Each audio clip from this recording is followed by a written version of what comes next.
দিয়ে নিয়েছি 4-5টা চেরা কাঁচা লঙ্কা। এবার কিন্তু আমি এটা ঢেকে দিয়ে মোটামুটি 15 মিনিট মতো একদম লো আঁচে কুক করব। এই রান্নাতে কিন্তু একদমই হলুদ ব্যবহার হবে না, আর পেঁয়াজটা ভাজার সময় কিন্তু অবশ্যই পরিমাণ মতো নুনটা দিয়ে নিতে হবে। চিকেন থেকে ভালো করে তেল ছাড়লে আমি এর মধ্যে কিন্তু আগে থেকে পেস্ট করে রাখা অ্যালমন্ডস আর কাজু বাদামের পেস্টটা দিয়ে নিয়েছি, আর সাথে দিয়ে নিয়েছি 2 চামচ ফেটানো টক দই। এরপরে এর মধ্যে কিন্তু বেশ অনেকখানি মতো কাসুরি মেথি ভালো করে গুঁড়ো করে আমি অ্যাড করেছি।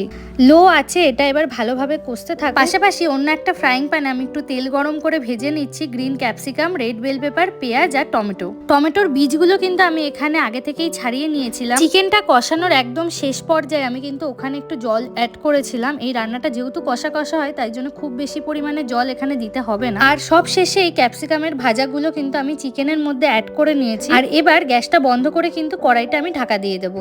চিকেনের যে গরম ভাবটা আছে ওতেই কিন্তু এই ক্যাপসিকামগুলো কুক হয়ে যাবে। রুটি বা পরোটার সাথে এই চিকেনটা খেতে কিন্তু জাস্ট অসাধারণ।